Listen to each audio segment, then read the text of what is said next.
చిన్నోడు, మధ్యతరగతోడు, ధనవంతుడు నథింగ్. తల్లిదండ్రులారా, ఆ మంచి వ్యక్తిని మీ పిల్లలకి ఏం చేయాలి? ట్రాన్స్ఫర్ చేయాలి, బదిలీ చేయాలి. ఆ అధికారి నీకు తెలుసు. ఆ అధికారి ద్వారా ఇప్పుడు కాకపోయినా తర్వాత అన్న సాయం అందిద్ది.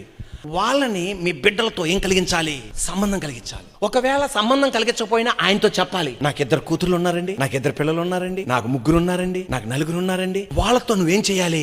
సంబంధం కలిగించాలి. అయిన దానికి కాని దానికి సంబంధాలు ఏం చేసుకోకూడదు, తగ్గొట్టుకోకూడదు. ఆ వ్యక్తి మంచోడు, ఆ వ్యక్తి ద్వారా పనులు జరుగుతాయి, ఆ వ్యక్తి మనకు బాగా ఉపయోగపడతాడు, ఆ వ్యక్తి ఒక మాదిరికరమైన జీవితం చేస్తున్నాడు, ఆ వ్యక్తి దేవుని కోసం నిలబడే వ్యక్తి. అలాంటి వ్యక్తులతో మీ పిల్లల్ని ఏం కలిగించాలి? సంబంధాలు కలిగించాలి. సామెతల గ్రంథం 27:10a, నీ స్నేహితునైనను నీ తండ్రి స్నేహితునైనను విడిచిపెట్టకము. అంటే దానికి అర్థం ఏంటి తెలుసా? మంచి సంబంధాలు ఏం చేసుకోకండి. ఎస్, మా అబ్బాయి పెళ్లికి నేను పిలిచాను, వాళ్ళ అబ్బాయి పెళ్లికి పిలవాలా? సంబంధం అదే తుస్సు చేసేది. ఆ వ్యక్తి మంచి వ్యక్తి, ఆ వ్యక్తితో మనకు పనులు ఉంటాయి, ఆ వ్యక్తితో సంబంధం పెట్టుకోవాలి. అప్పుడు ఆయనే, మర్చిపోయానయ్యా మా అబ్బాయి పెళ్లికి పిలవడానికి.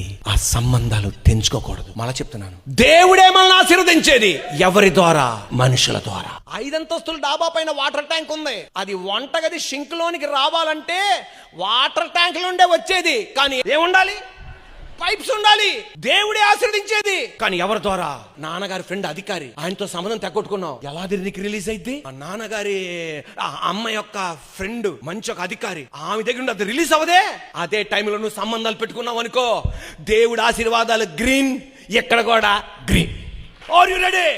సంబంధాలు తెంచుకోకూడదు. అయిన దానికి కాని దానికి. కొంతమంది తుమ్మితే సంబంధాలు తెంచుకుంటారు, దగ్గితే సంబంధాలు తెంచుకుంటారు. నన్ను చూడలేదు కనుక నేను మాట్లాడను, నేను నథింగ్. Are you ready?